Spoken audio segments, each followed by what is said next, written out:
Hi, folks. Welcome to the Prepared Homestead. This is Travis. Thank you all for stopping by to watch a beautiful morning. Look at the sun that's just peeking up over the treetops there, and it's a beautiful morning, but it's chilly. 41 degrees is what I'm showing, at least where I'm at, for the low this morning. So that's the first time in several months we've hit that low. So we might still be sort of in false fall, but I think we're heading into real fall here real soon. A lot of things going on, a lot of focus on Venezuela, on what's going on there. I think that's something that it's a hotbed right now. Like it's ridiculous. I think we don't need to be starting a new war there. But apparently, that's on the agenda. The recently retired commanding general of Southern Command was on one of those morning news shows or something like that, and was talking about how critical it is for us to take hold of Venezuela because that region, Bolivia, Guyana, Chile, that whole area is so rich with resources that a vast majority of the world's lithium deposits are there, 30% of the world's fresh water, gold, lots of oil. And she stated that it was a national security issue. And see, here all along, I thought it was a drug issue. But she's saying it's a national security issue, so that we need to go in there and secure that region and keep it out of the hands of China and Russia, apparently. So who knows what's actually going to happen there. But there's definitely a buildup. Venezuela has moved about 25,000 troops onto their shoreline in preparations for a invasion. The president has ordered F-35 and other fighter jets into that region. They're in Puerto Rico. There's been a lot of training in the Puerto Rican area.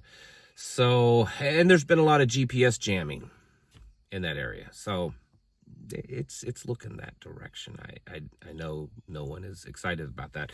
And speaking of war, war on American streets is on the menu. I mean, the president tweeted or posted on social media indicating that, and then yesterday, when questioned by reporters, he became pretty agitated and backtracked and said, no, we're not going to war. We're just going in there to end crime. But there's been a split even amongst strong Trump supporters saying that, listen, if the governor of the state is not requesting it, and the governor of the state is in fact telling you, no, don't come here, then there's a big constitutional issue with you sending National Guard into a state against the governor's will. I'm not saying that there's not a crime problem there, but, numbers show that Chicago is not the highest crime city in America, so why aren't we looking at other cities that have even higher crime rates? Gang members are posting videos, or at least claimed gang members are posting videos online saying that it's going to be a big war in the streets. I guess we'll see when it happens, but it does look like it's going to happen. I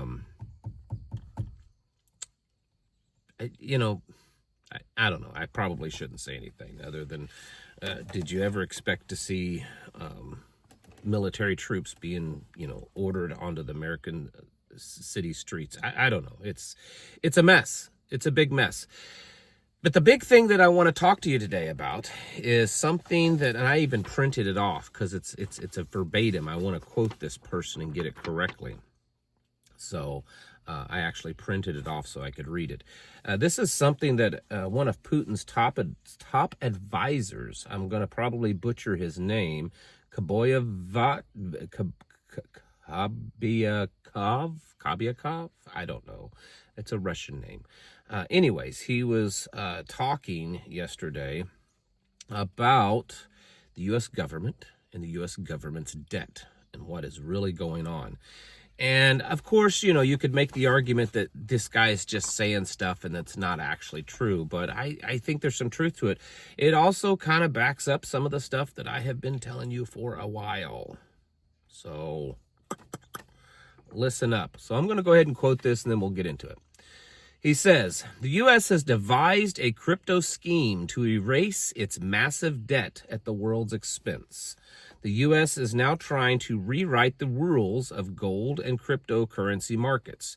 Remember the size of their debt, $35 trillion. It's actually closer to $37 trillion. These two sectors, crypto and gold, are essentially alternatives to the traditional global currency system.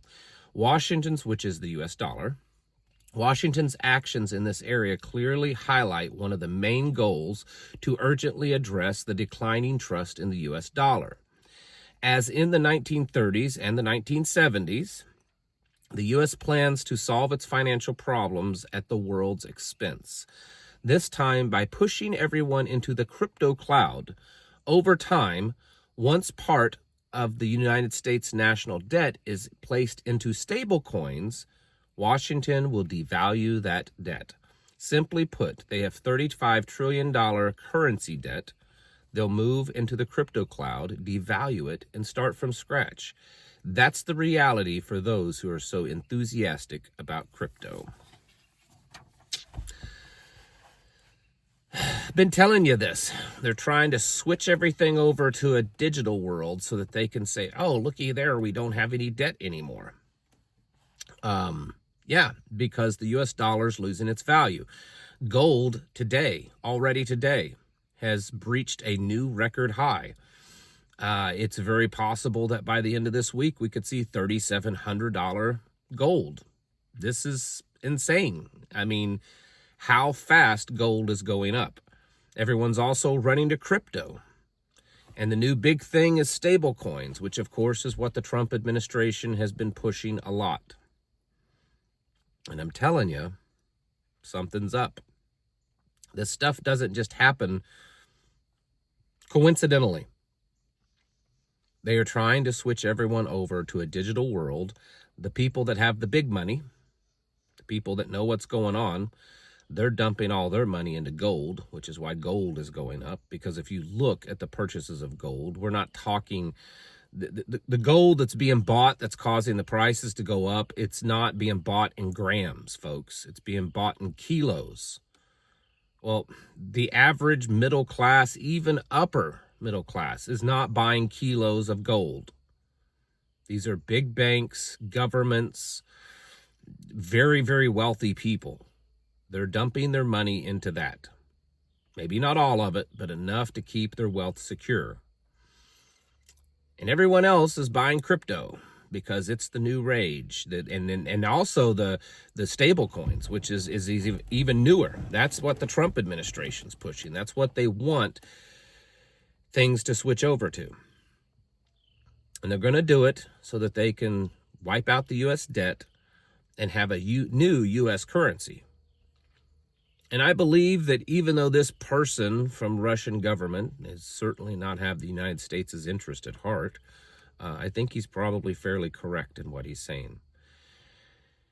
And while there's a very real reality that we will be seeing war soon, whether it be in Venezuela or China and Taiwan or Eastern Europe or on American streets, I think it's also very likely that we are on the edge, the precipice of a currency revolution.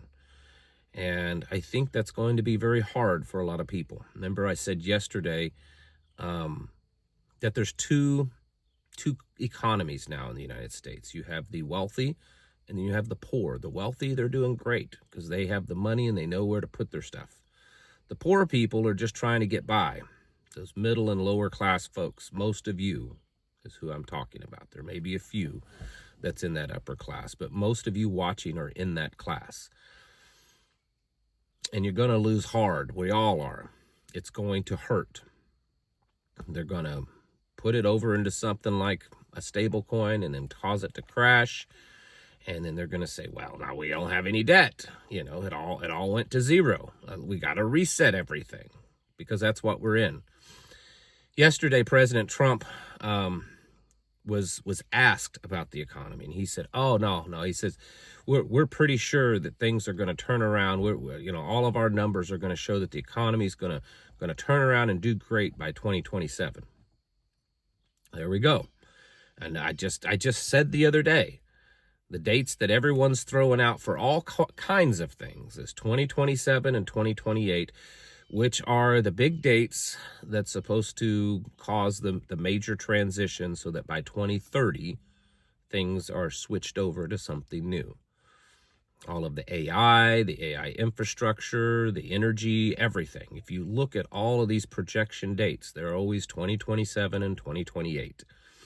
And he said, yeah, the economy's going to change. It's going to switch over. It's going to be better. It's going to finally, all this stuff that we're doing is going to be put into place.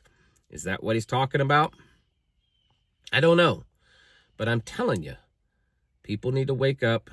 We're in like cruise control right now. Most of America's in cruise control. Things are worsening. People are starting to notice it, but there's still enough normalcy that's keeping people just kind of moving along because they feel they have no other choice. There's no option. You just keep going to work. You keep paying bills. You just keep hoping that you can make it to the next paycheck and that, something bad doesn't happen. Well, it's going to happen. It's going to be incrementally still, but it's speeding up. Those little changes are happening faster and faster until, well, it reaches a breaking point. And that's why you need to continue to be preparing, folks. I mean, if you've got the money to put it into things like land and gold, sure, go ahead, I guess. I'm no financial advisor, that's for sure. But for the rest of us, probably the best thing that we can do is work towards self-sufficiency. Because this is coming. This is coming big time. And a real revolution. The Klaus Schwab has talked about it for a decade, the fourth industrial revolution. And it's not just technology. It's everything. It is the reset. We are living in it right now. It's not gonna happen. It is happening. It's happening as I speak. And we need to prepare for it. Folks, it's time to get your houses in order and to prepare yourselves mentally, physically, and spiritually. Thanks for watching. Catch you in the next video.